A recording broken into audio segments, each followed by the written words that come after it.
Good evening, ladies and gentlemen. Sorry for the late start. Welcome to the regular City Council meeting for Thursday, August the 16th. Please rise. Bishop John Talbert with Eagles Wings Ministries will lead us in our invocation, and then Commander Audrey Stebbin will lead us in the Pledge of Allegiance. Bishop. Lord Jesus, we thank you for your goodness and your mercies. We thank you, O God, for the day that you blessed us to see today. We thank you, O God, for this greatest country on the face of the earth, the United States of America. We thank you for the city of Temple, O God. We ask, O God, that you let your guiding hand be upon us and all of our doings and arrangements. Lord, we want the city of Temple to be a place where every citizen tomorrow has a wonderful future. We ask, O God, that you give our council members the wisdom of Solomon in all that they do. We want your fingerprint to be the residual effect of all that is done in this place. We ask, O God, that you bless this city, bless the leaders of this city, and we'll praise your name forever for it. In Jesus' name, amen. Commander?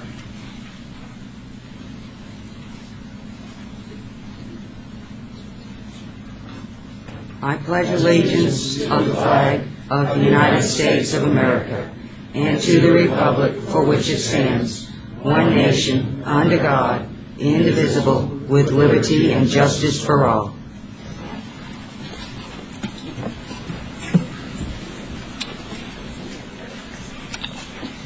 Thanks to Bishop Talbert and Commander Stebbin for leading us to get us started tonight.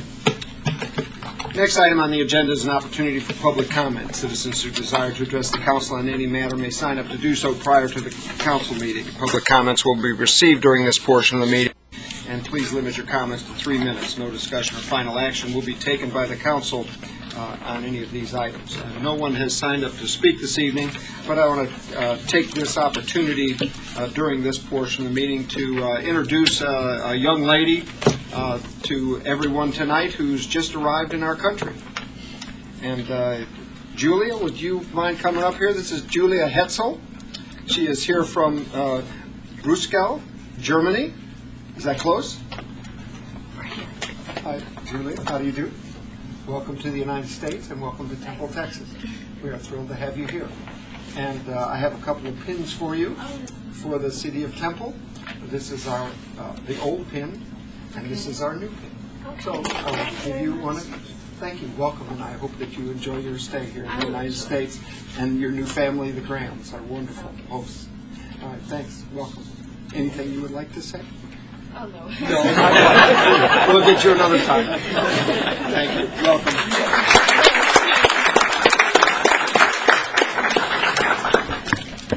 Jonathan, this is a Rotary Exchange? Rotary. Okay, good. Great. Jennifer, thank you for bringing her tonight. Appreciate it. Next item on the agenda is a budget item.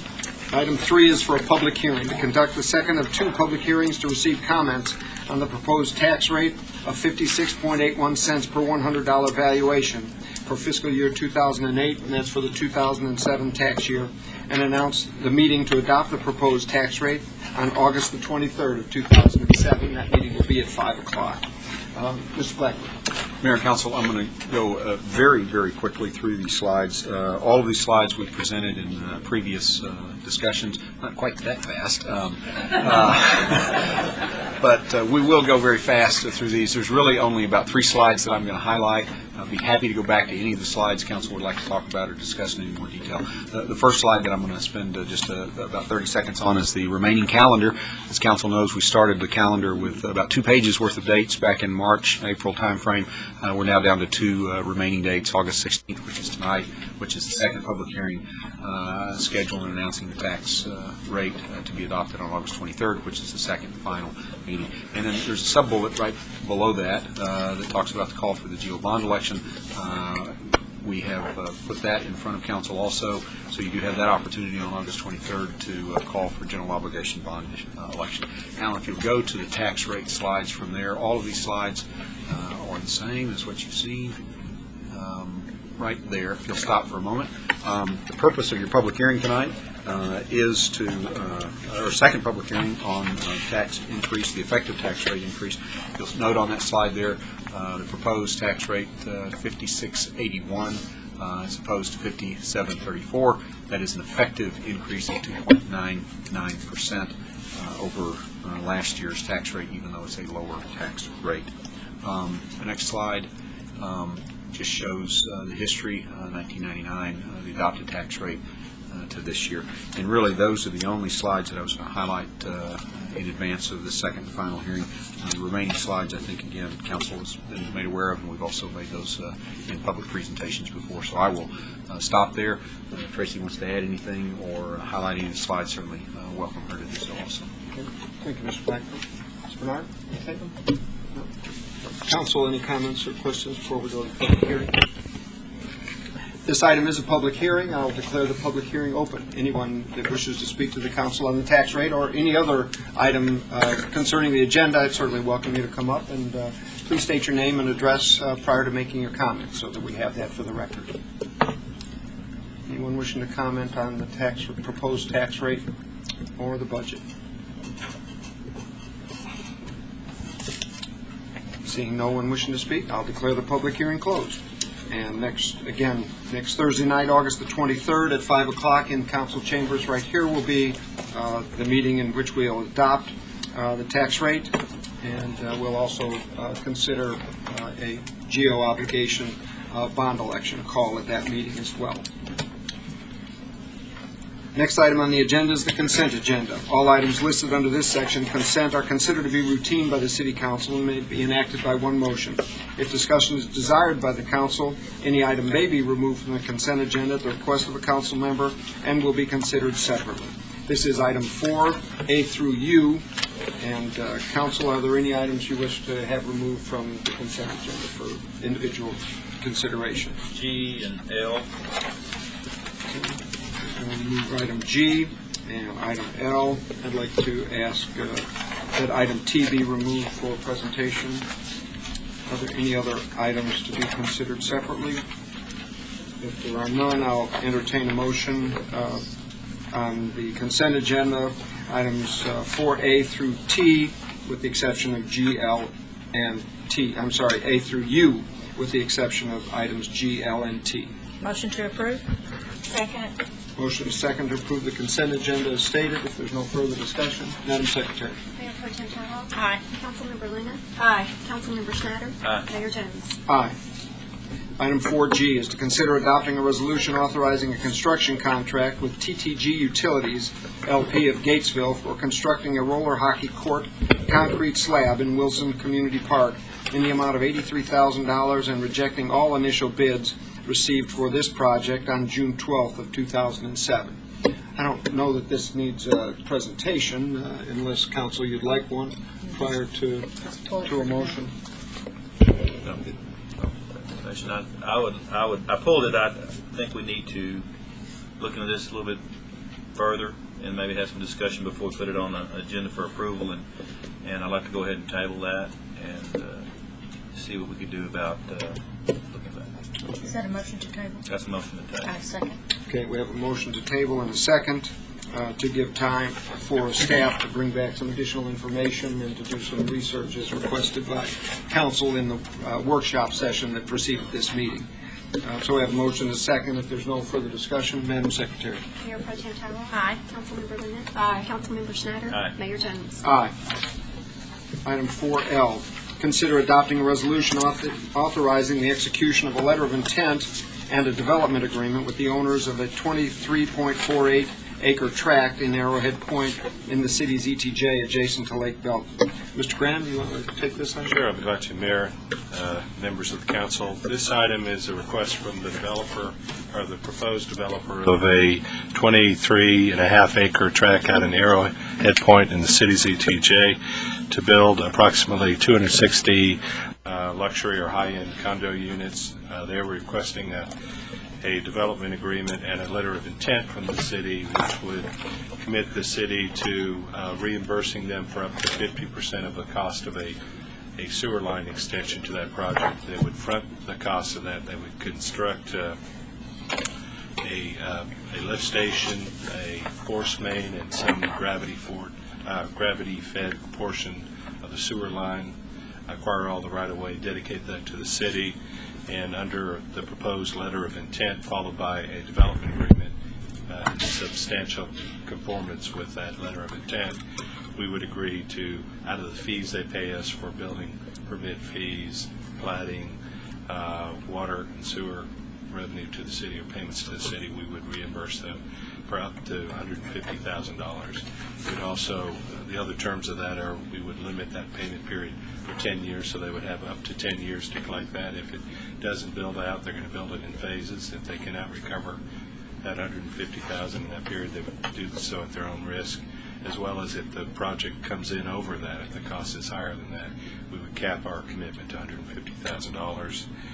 And the resolution authorizes both a letter of intent signed by the city manager to that effect, but also would authorize us to later memorialize those terms in a formal development agreement along those same parameters in the single resolution. If you wish to have that development agreement come back to you later, we can do that, but as it's written, you'd authorize both the letter of intent and the development agreement. And I know the representative, I think Mr. Turley was here at our workshop. He is here again, and they'll answer any questions you might have, or I'll be glad to. Like I said initially, that in this agreement that the developer would voluntary annex the entire property as soon as law would allow. So adjacent to the city. Element of it, they would agree to voluntary annexation. Of course, we can only do that when it's contiguous. And so you're saying we can go ahead and take action as it's posted to do the letter of intent and authorize development agreement together? Both, right. And as long as the development agreement is substantially in conformance, we would go ahead and execute that. If we had any kind of substantive change, we would bring that back to you at that time. And I also think it'd be a point of interest that the public would know that this line would be sized to accommodate any of the future growth on the shore of the lake going back towards I guess it'd be the east. That would accommodate that line, and so it wouldn't have to be upsized at a later date, but it would accommodate the growth. That's correct. So you can tap on. Other questions or comments? If none, and there's nothing else from staff, entertain a motion on item 4L. Motion to approve item 4L. Second. Motion is second for the approval of the letter of intent and a development agreement on the 23.48 acre tract of land in Arrowhead Point in the city's ETJ adjacent to Lake Bell. If there's no further discussion, Madam Secretary. Mayor Pro Tem Tyrell? Aye. Councilmember Luna? Aye. Councilmember Schneider? Aye. Mayor Jones? Aye. And last item on the consent agenda is to consider adopting a resolution approving the third quarter financial results for fiscal year 2007. Ms. Bernard, would you do a short presentation on the financials for the third quarter for us, please? Yes. Thank you, Mayor and Council. Again, I may not go as quick as David did, but I'll try to go through these fairly quickly. Just to overview, as of June 30th, 2007, that's 9 months into the city's fiscal year, which is considered 75% of the year complete. Next slide, please, Ellen.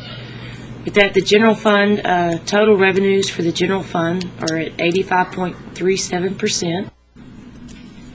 General fund expenditure, some revenue highlights are ad valorem taxes as of 97.14% of the levy was collected. Sales tax, which makes up about 28% of the budget, we're projecting a little over 7% increase compared to the previous year. Our 5-year average has been about 4.62. Trend continues, we'll exceed our budget by about 1.3 million.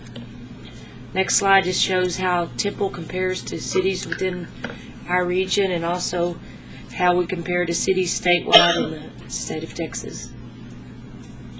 General fund expenditures, we're at 71.48% of budget. Next slide. General fund forecast, where we forecast to the end of the year, we're projecting that revenues will be 105% of budget, expenditures at 97.5%, and that would be an excess revenues over expenditures of $3.7 million. Next slide, please. And the $3.7 million, just this chart shows that $2.4 million is related to revenues being over budget, and you see again sales tax, number one source there. Expenditures less than budget are about $1.2 million. You combine that, you get the $3.7 million. Next slide shows just adding that $3.7 million to our existing fund balance. Brings that balance to $6.3 million. We use close to $2.6 million of that amount is in the proposed FY 2008 budget to fund capital. We'd increase our rainy day 4 months operational reserve, which is part of our financial policy, by $1.2 million. Would bring that balance to an estimated amount at October 1 of $1.8 million. Next slide. Sales tax, just outlook through the end of the year, continued growth in our sales tax. August allocation in sales tax outpaced all the cities in our region and the state of Texas. As you see, as the Bird Creek retail development comes online, it's adding to our sales tax base. Continue to monitor fuel prices, and we've mentioned there's been several retirements and separations within the city, 43 year to date. 17 of those 43 were retirements, and we'll be coming back to council requesting a budget amendment on that. Next slide. We will also be coming back to council requesting allocations on overtime. The fire department again has had several retirements and some injuries, which has resulted in extended leaves. Fuel cost, where it's using 73% of our estimated usage, and we're at 58% of our budgeted dollars. We're in good shape there. Electrical utilities, we're at 60% of budget. And that's just a chart that shows our, we monitor our weekly fuel pricing. The top green dots is budget, and below the red and blue lines represent fuel costing or pricing on a weekly basis. Water wastewater fund, we're at, as of June 30th, we're at 70% of budget on our revenues. Next slide shows consumption. You can see consumption for 2007 is the blue line. Our consumption is about 19% below what it was the previous year, again from all the rainfall. Our revenues are down about 10% compared to last year. Next slide shows our expenses at 71.34% of budget, and that just reports a month later our water revenues 78%, expenses 78%. Next slide, please. Let me skip the hotel motel drainage. The CIP program, next slide, please. Out of our total CIP program this year of $58.7 million, about $29.3 million, or 50% of the dollars are committed by contract or actually expended, invested. Next slide, please. Showing the funding source of our CIP program. A big source of that is in our water, wastewater utility fund. Again, that's repairing a lot of aging infrastructure within our system. Very little expansion of the system. Investments shows our yield curve. Next slide, please. As of June 30th, of our $91.2 million invested, 74% of that was in government pools, 16% in agencies, and 8.5% in T-bills. Shows our City of Temple portfolio yield is at 5.29%, ahead of our benchmark. Next slide, please. Back one. And that concludes third quarter financials. I'll be happy to answer any questions you may have. Thank you for the presentation. Council, any questions on the third quarter financials? Sounds like we're going to finish up the year okay. Hope so. Entertain a motion to approve the third quarter financial results for fiscal year 2007. Motion to approve. Second. Motion is second to approve item T on the consent agenda for the resolution approving third quarter financials. If there's no further discussion, Madam Secretary. Mayor Pro Tem Tyler? Aye. Councilmember Luna? Aye. Councilmember Schneider? Aye. Mayor Jones? Aye. Item 5 is a first reading and a public hearing to consider adopting the ordinance establishing school crosswalks and setting speed limits within school zones to conform to school schedules. And who's going to make that presentation? Mr. Butcher. All right.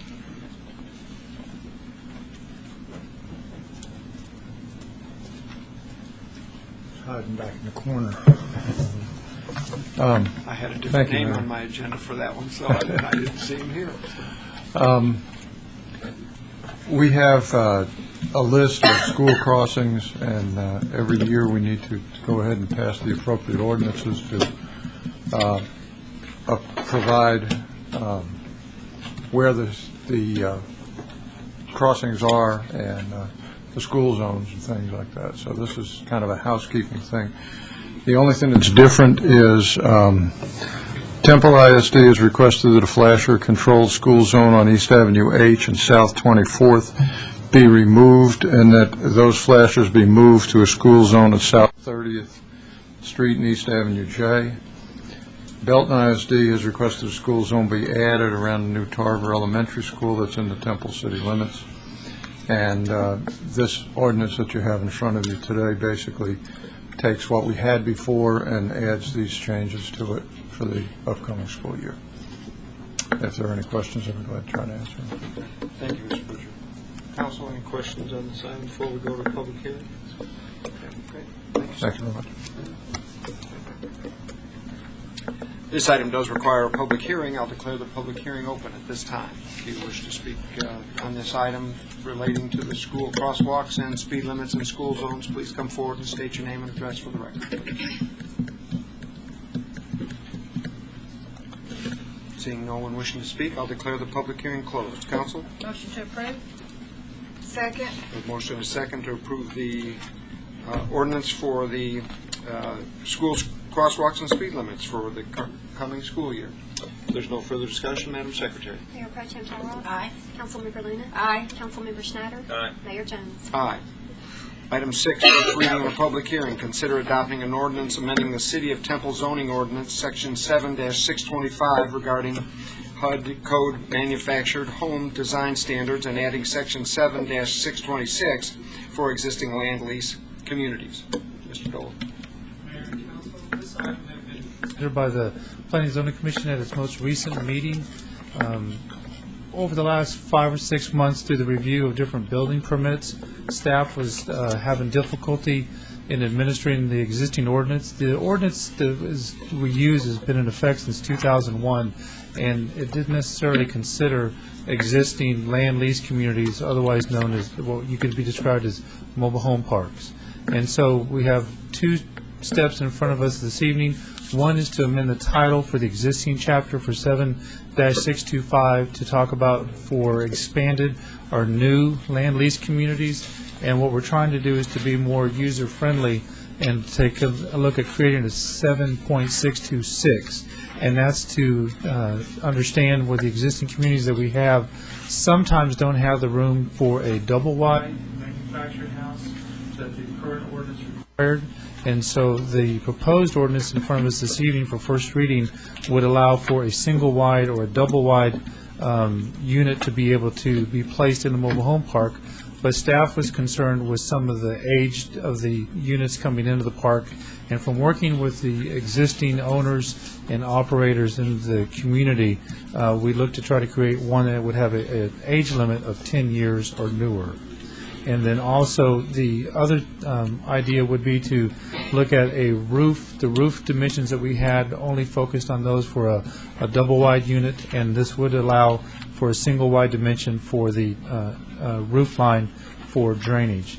The other optional use would be for a storage building. The current ordinance says a storage building shall be placed on the property, and the physical limitations of some of the existing spaces in the existing parks don't allow the room. They just physically don't have the room to be able to do that.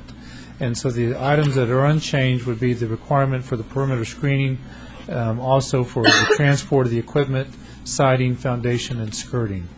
But we had walked this through 3 meetings with the different operators and owners of the manufactured house community, both salespersons and also property owners and also property managers. And again, this is for your first reading this evening. The Planning and Zoning Commission and staff are recommending approval of the first reading. If you do approve it this evening, your second reading will be September 6th. I'd be glad to answer any questions that the council has. Thank you very much, Mr. Dolan. Council, questions on this item? Okay. And this would apply to existing or new mobile home parks? No, Or- the or 7625 that we have now essentially requires that we have double wide units. That's what we're for an expanded or for a new land lease community as is described. Okay. And it would be the same thing for, and you don't have it in front of you this evening, but the current ordinance talks about a 312 pitch roof for the roofing for the double wide unit. And then also it does have the requirement for a storage shelter or storage building to be built. Okay. But I'm just speaking of the parks themselves. Is this, so does 626 contemplate new parks? No, sir, it takes care of the existing ones. Okay. The 7625 would just be amended to have the title amended to require the language expanded or new land lease communities. And with it, that's where you have your double wide, Okay. your 312 pitch roof, your storage building, et cetera. Okay, so 625 Yes, sir. deals with the potential for new parks. Yes, sir. And what's required there, 626 is just dealing with older parks. Right. And And that's a new- and that's a new section. Facilitating. Yes, sir. Okay, gotcha. Okay, great, thank you. Other questions? If not, this item requires a public hearing. I'll declare the public hearing open at this time. Anyone wishing to speak before the council on this item, please come forward and state your name and address for the record, please.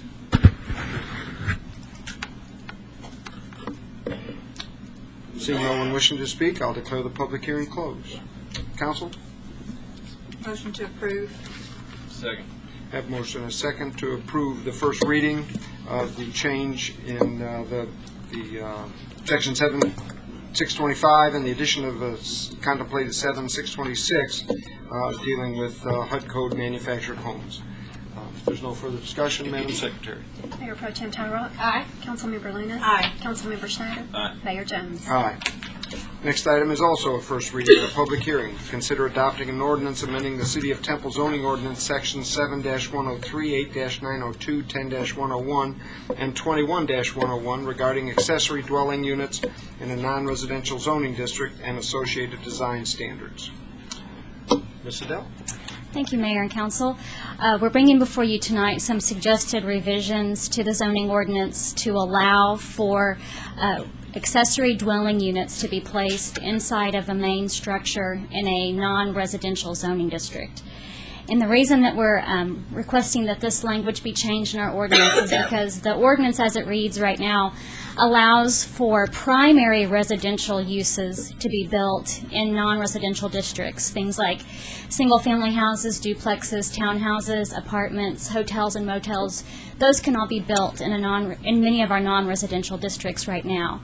But what our ordinance does not do is make provision for accessory dwellings or dwellings that are attached to non-residential uses. And what brought this item to our attention, the catalyst was a recent building permit application for a small dwelling use to be placed inside of an office building. And in this particular case, the applicant was requesting that one structure, one office building structure, contain both a doctor's office and a small accessory dwelling unit that the doctor would dwell in on the days that he conducted his practice in Temple, with his primary residence being in Paris, Texas. And we did some research and we found that several cities in central Texas do allow accessory dwelling uses in their non-residential districts. Cities like Killeen and Marble Falls and Georgetown, they all have provisions in their ordinances that allow for this type of use. And the primary intent of the ordinance changes that we're proposing tonight is to allow for one and only one dwelling unit to be placed inside of the main structure in a non-residential district. And the ordinance revisions also would require that one dwelling unit be occupied by an employee of the business on site. And the ordinance suggests area limits for how large that dwelling unit can be compared to the size of the whole structure, and it also requires parking provisions for the dwelling unit. In addition, the ordinance also addresses specifically the central area district or the downtown area, and it makes places different requirements on what can be done in that district. Where we see larger buildings. Oftentimes, there's a storefront downstairs, and there's someone interested in doing loft apartments for the 2 or 3 stories that are above the storefront. So we felt like for that particular area that it would be appropriate to allow more than one dwelling unit inside of the main structure, and remove the requirement that an employee of the business have to be a tenant of the dwelling unit. And we removed the area limit because those dwelling units could occupy well more than half of the building's total square footage, and we kept the parking requirements in place for the central area.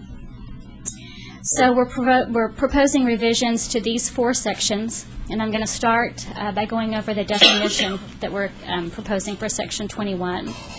We would like to add a new definition, because we don't have this defined in our ordinance right now, that an accessory dwelling would be a dwelling unit that is subordinate to and incidental to the primary use of the main building or to the primary use of the premises. So it would have to be clearly subordinate to the main use of the property, which would be commercial or industrial. The next amendment is to Section 7-103 of the ordinance, which is the allowed uses table in our ordinance, and specifically the table that deals with accessory and incidental uses. And what we want to do is add a line that allows accessory dwellings in all of the non-residential districts by right. The third section that we would like to amend is Section 8-902, and this is there's existing language in this section that talks about accessory buildings, but we want to add some language that deals with accessory uses. And so we're suggesting that 2 of the paragraphs that are existing, that they just be reworded to clarify that they deal specifically with accessory buildings. But then we want to add a 3rd paragraph, which would be codified as 8-902 paragraph 3, which establishes some accessory dwelling use standards in non-residential districts. And it would state that accessory dwelling units have to be located within the main structure, and that detached accessory dwelling units are not permitted in non-residential districts. So you could not have a building at the front of the lot that's used for a store and then a dwelling unit in the back that's detached. That would still not be permitted. And then we also wanted to add some exceptions to that and say that except in the central area district, that only 1 accessory dwelling unit is allowed per lot, that an accessory dwelling unit may not occupy more than 49% of the total floor area of the main structure. So the commercial or the industrial use would still occupy the majority of the area of the building and would be the predominant use of the property. And that an accessory dwelling unit may only be occupied by an employee of the business or the industry occupying the main structure, and then, of course, also that employee's family. And this section would also state that parking is required for the accessory dwelling unit in conformance with our parking requirement table, which we're going to be proposing in just a second to amend. And then we would like to add another subparagraph to this and say that in the CA district, more than 1 accessory dwelling unit is allowed per lot, and that accessory dwelling units may occupy more than 49% of the total floor area of the main structure. And again, parking is required for dedicated parking for the accessory dwelling units. And then the final section that I want to present to you tonight is Section 10-101, which contains our parking requirements table. And we just want to establish some specific requirements for parking spaces that will be dedicated to be used by the accessory dwelling unit. And the Planning and Zoning Commission heard this item at their most recent meeting, and they recommended approval unanimously. And staff also recommends approval of these ordinance changes. And should the council go ahead and approve this item tonight at its first reading, it would go on to second reading on September 6th. And I'd be happy to answer any questions. Good. Thank you, Ms. Dell. Council, questions on this item? for staff? If not, this item requires a public hearing, so I'll declare the public hearing open at this time. Anyone wishing to speak before the council on this item, please come forward and state your name and address for the record. Seeing no one wishing to speak, I'll declare the public hearing closed. Council? Motion to approve. Second. We have a motion and a second to approve the ordinance amending the City of Temple zoning ordinances as outlined by Ms. Adele in her presentation. If there's no further discussion, Madam Secretary. Mayor Pro Tem Tyrell? Aye. Councilmember Luna? Aye. Councilmember Schneider? Aye. Mayor Jones? Aye. Item 8 is first reading and a public hearing. Consider adopting an ordinance amending the City of Temple zoning ordinance, Section 13, regarding fence and wall regulations, display for sale, open storage, adding metal building regulations to the title, and creating Section 13200, regulations for residential accessory metal buildings. Mr. Dolan. Mayor and council, while this item is scheduled for a public hearing this evening, it is going to return to the Planning and Zoning Commission for a public hearing at its meeting Monday, August the 20th. And so there won't be any action on the public hearing this evening. I do have a short PowerPoint presentation to go over some of the highlights that were discussed in your work session 2 weeks ago and what would be considered in the outline here. So if you have time, I'd be happy to do that. If it does move forward out of the commission on the August 20th, it would return to you September 6th and September 20th for the first reading and second reading. And to recap what was looked at 2 weeks ago was the question of why it's being discussed, and it was coming from the initiation of the council to look at the proposed standards. And as has been explained previously, the current ordinance doesn't have any provisions regarding any type of building facade materials, and as such, there isn't a distinction between any type of residential and non-residential building areas for any type of metal building. And as such, the buildings could go anywhere, anytime. There's a white paper that's been distributed to different stakeholders, which include the Chamber of Commerce, Keep Temple Beautiful, the Temple Economic Development Corporation, and also the Temple Area Builders Association. And essentially, the white paper tries to propose regulations and a process for how residential accessory metal buildings would be considered. And what's come forward out of the group is to look at lot sizes, those areas that are smaller than 2 acres or larger than 2 acres. And if the property were less than 2 acres in a lot, that the accessory building would be required to be in the rear yard as it exists now in the zoning ordinance, and then also that the property must have a primary building. So, in other words, if you had an empty lot, you wouldn't build the accessory building first. You'd be required to build the house first. The proposed maximum square footage would be 15% of the primary building or up to 320 square feet. And so, for example, if you had 15% for a 3,000 square foot house, you literally could have up to 320 square feet. You wouldn't be able to have 450 square feet, for example. The other point of discussion was looked at for a maximum vertical wall height or an eave height, and the group had looked at it for 8 feet tall.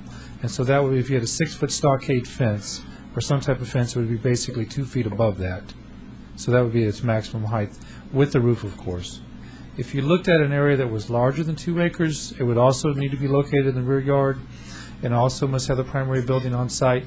But here, if the property were larger than 2 acres, I mean, you're talking at the 87,120 square feet, that you would be able to have a maximum building up to 5,000 square feet. And again, as you can see, this 16-foot vertical wall is basically a double from the 8 feet to the 16 feet.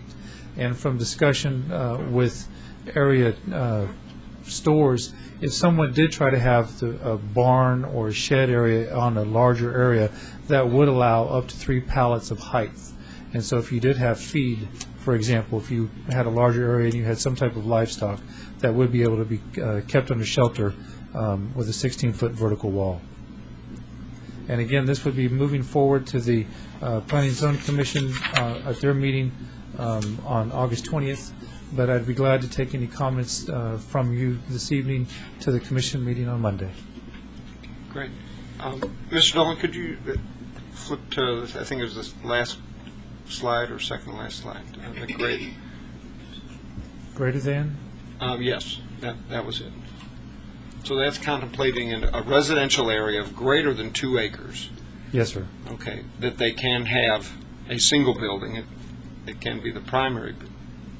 No, they have to have a primary building. Yes. Both have to have Okay, a primary building. Okay, great. Okay, Yes, good sir. deal. Yep. All right. And then 'Cause- the only discussion that was brought up this evening of the primary building or the house, there was some discussion, I know, to look at having some criteria in there to not allow a metal house. Right, because the primary, well, that's the primary building. Yes. Because this ordinance would not have prohibited the situation that happened on Hemlock Boulevard from happening.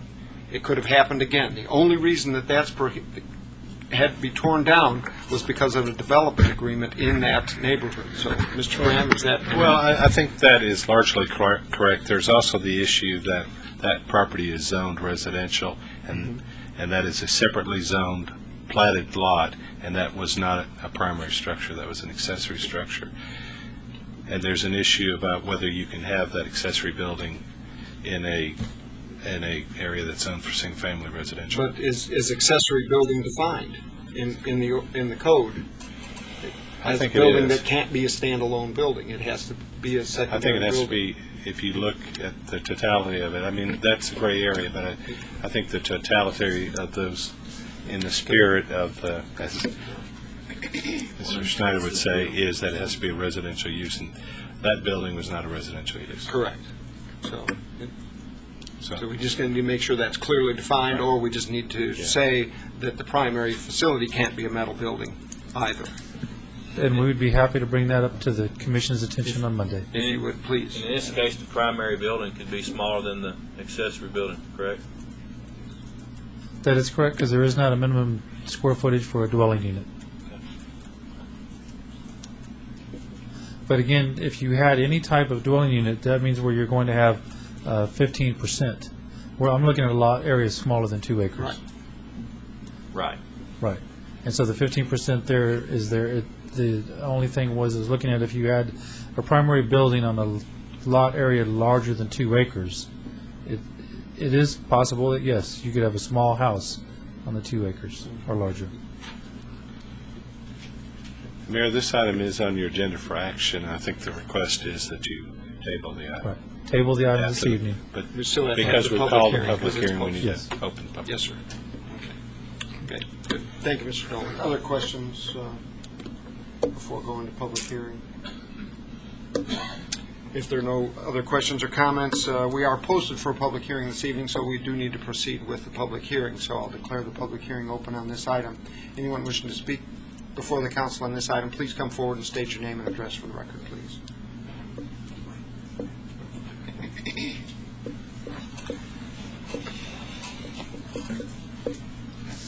Good evening, sir. Hi, Mayor, Council.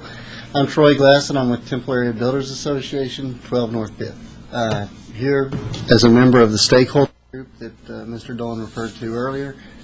I guess I should start with the question, is the public hearing going to stay open until we come back after Planning and Zoning Commission has had a chance It to look will. at this? It will. When we Okay, go to then the I first think- reading, there'll be another public hearing, so we'll just hold this public hearing open. Then could I reserve my comments until after that? Absolutely, P&Z sir. meeting? You bet. Okay, thank you. Absolutely. Okay. Thank you, Mr. Class. Anyone else that wishes to address the council on this item? Seeing no one wishing to address the council, I will suspend this public hearing, and we'll, again, have a public hearing when we have the first reading, assuming the council wants to table this item and not take action on this as a first reading item. So, council, your pleasure. Motion to table item 8. Second. We have a motion and a second to table item 8 for future consideration after planning and zoning. Here's this on Monday. If there's no further discussion, Madam Secretary. Mayor Pro Tem Tyrell? Aye. Councilmember Luna? Aye. Councilmember Schneider? Aye. Mayor Jones? Aye. Item 9 is to consider adopting a resolution authorizing the final plat of Hills of Westwood Phase 3, Section 3, a 1.508 acre, 10 lot, 2 block residential replat of Common Area F, Block 5, lots 21 and 22, Block 5, and lots 3, 4, 17, and 18 of Block 8 of the Hills of Westwood Phase 3, located at south of Tarver Drive, and abandonment of the existing .585 acre utility and drainage easement previously platted on Common Area F of Block 5, Hills of Westwood Phase 3. Ms. Lyerly. Yes, I have the vicinity map for this particular plat on the screen. It is Hills of Westwood Phase 3, Section 3, and it is located south of Tarver Drive and east of South Pea Ridge Road. This is where this little red star is. And then here is an aerial. Now, this aerial is about a year old, so there's a lot more development in this area. If you'll look to the north part of your aerial, this is FM 2305 West Adams Avenue, and you come around here to the intersection with South Pea Ridge Road, and you would just go south. We have the Tarver schools in this area. This is Tarver Drive, and then this is the Hills of Westwood development in this area. So this subdivision is actually where this red star is. So it's in this vicinity right here. Just a technical correction, that's not Tarver anymore. Yes, well, that's correct. Tarver's on the other side of 2305 now, and they've renamed the schools. And so this is the plat of Hills of Westwood Phase 3, Section 3, and as you stated in the item description, this is a residential replat, which just basically means that the original platted area is Hills of Westwood Phase 3, and so this particular portion of the subdivision is being replatted, and it is getting the extension of Section 3. And so this was reviewed by the DRC on July the 10th of 2007 and was considered administratively complete on July the 31st of 2007. And it's hard to see in this area on the screen as to what changes are being made to the original Hills of Westwood Phase 3. So this will clear that up a little bit. I have highlighted the original plotted lots in orange. And so there are actually 6 lots in this northern area that are highlighted in orange. And then there's a gap in this replatted area.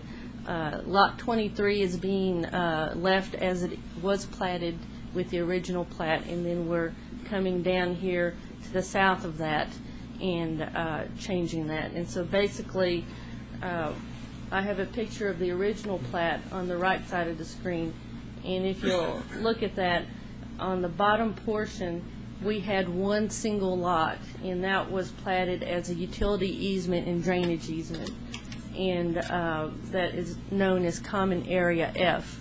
So what the developer is wanting to do is change that single lot into 4 residential lots. And in doing so, the developer is asking that that area that I have circled, that be abandoned as a utility easement and drainage easement to allow residential homes to be built in that area. And so the only changes to the north part of the subdivision, which has the 6 lots, is the lots will be left alone as far as their dimensions, but they will be adding a 15-foot wide utility easement, utility and drainage easement in between these lots here, in between 17 and 18, 4 and 3, and then 21 and 22. And as you can see in this area, that is showing those easements in between those lots. And this was also part of the development phase of this subdivision, since Common Area F is proposed for an abandonment of the originally platted utility easement and drainage easement. The developer is having a drainage easement on the adjacent property, which he also owns. And so that will take care of drainage until he decides to subdivide his adjacent property on the east side of this development. And this is the highlighted common area F that I showed you in the previous slide. And this subdivision is served by water and sewer utilities, and the water lines are shown in blue, and then the sewer lines are shown in orange. And I have shaded the area that is proposed for tonight's subdivision. Those are in gray. And the park requirements have already been satisfied by a prior platting of the property. And as part of a prior agreement for improvements to Von Rosenberg Park, the developer has submitted a letter stating that the previously approved playground structures will be constructed for Von Rosenberg Park in January or February of 2008. And so staff is recommending approval of this final plat based on what you decide today about abandoning that common area F for the utility and drainage easement. And P&Z recommended approval of this plat on August 6th of 2007. They voted 7-0 to recommend approval of the final plat of Hills of Westwood Phase 3, Section 3, subject to your approval of the developer's request to abandon the existing 0.585 acre utility and drainage easement originally platted as common area F of the Hills of Westwood Phase 3. And if you have any questions, I'd be happy to answer those for you. Could you go back, please, to one more, I think. Yeah, that one. I'm sorry if I missed this in your presentation. Are they, what's known as that area F right now, are they basically going to, are they creating another area that's right behind that that's going to basically replace that as a drainage and easement area? Is that what you're showing in the next phase? It's a mirror image. Okay. Let me go back to that prior slide. Okay. This is that area that you just saw shaded in orange. And Yes. so that is this area right here, just adjacent to it, that will take care of drainage. And that's in the next phase. Yes. But now it's going to come down, instead of coming down, go back one more now. Okay, instead of coming down the street that tees into that area, the water and the drainage coming down there, we're going to take it through the center of those homes, across the street, and then through the center of the other homes across the street, and then run it down the backside? I believe the drainage will be sheet flowed into the property in this adjacent area. Yeah, right through those, right between those houses. Has our engineering looked at that? Because we're back to Sundance and Crestview all over again. We have the developer's engineer here, and he can answer questions regarding this. Okay. Mr. Turley? Mayor and council members, I'm Victor Turley. I'm the engineer on this project. No, the reason this has occurred is because Mr. Keeler didn't own the property that's adjacent to that. The drainage is handled and accepted underground. We're at the top of the, basically top of the drainage pattern and the drainage collection system. So we will be taking all the water underground. We're not going to drain water through and around lots. The only reason that additional little piece was shown there is that restricts us from doing, when we plat it, we're going to take the water down to a appropriate detention area, not up where that little square is. But the staff felt like that if we had that little square, then we have to deal with it when we plat the next phase. But no, the detention area will not be in that location. We'll collect it and we'll take it down, and we're going to put it in a detention area down at the bottom of the drainage facility, not up on the slope on the top. So why would we have to have a drainage system right now? I mean, if it's not going to be the detention pond, why have it? And then we'll have to do this again. What I'm hearing. But basically, what we do is when we plat it, it will essentially go away because it won't be there. It's not intended to be there. It's intended to be a restriction. It's intended to be a restriction on that property that's adjacent, so that we'll have to deal with a detention facility. It won't look anything like that. It'll collect much more area, and it will be totally different than what that little area is. We've agreed to do that so that anyone platting that, for example, if John would sell that property to somebody else, then they would have to deal with that and then basically remove it in a replat process.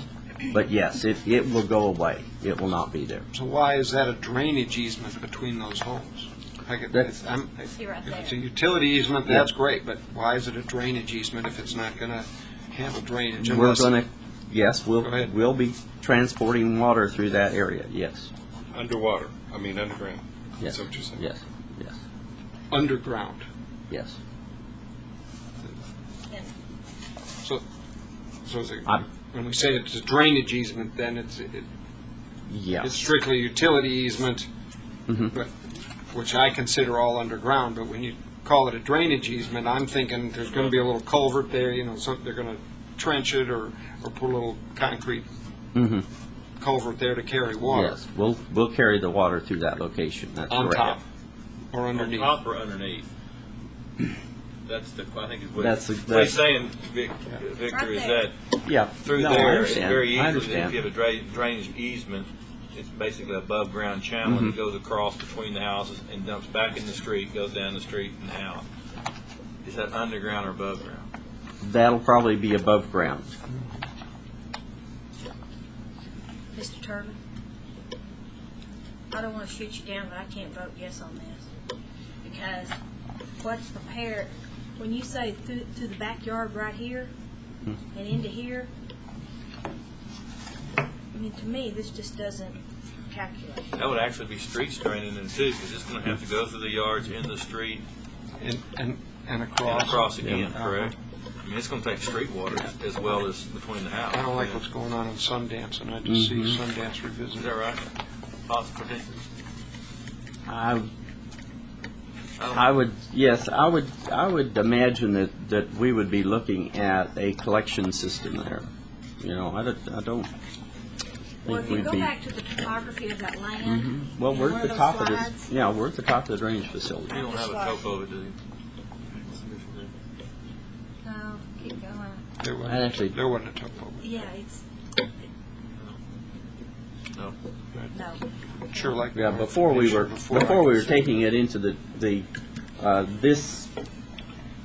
previous area, which was collected there and then released out on the other property, as we always do with a detention facility, when we fill it in with improvements, because we now own the property adjacent to it, so.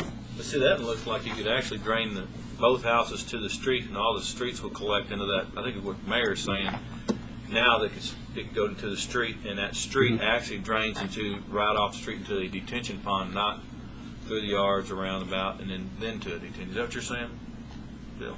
Yes. Yeah. As it is right now. Yes. Before the change is adopted. I mean, because if you had a drainage easement, you actually could drain street water between houses, in the street, and between houses again, if it was a drainage easement. Correct? Correct. I probably know enough about this to be dangerous, so all I know is what I've gotten a whole lot of phone calls on, and I want to make sure that this is Well, we're not going to be the same we're thing. not going to revisited. have anything that will impair any building sites whatsoever. Mr. Butcher, do you have a reading on this, or is your staff been involved in this, or is this yours? Personally, I don't know, sir. I don't have any reading on it myself. The engineering would be involved in it. Okay. I did discuss it with them. Okay, all right. Any other questions? It'd probably be helpful to know if that's going to be underground or above ground, I think, as far as, and to get it to where it's going to go. I'd like to That'd be see more. helpful. I'd like to Okay. see more information on this. You before want we to consider you want this. to table it till next time? That's okay.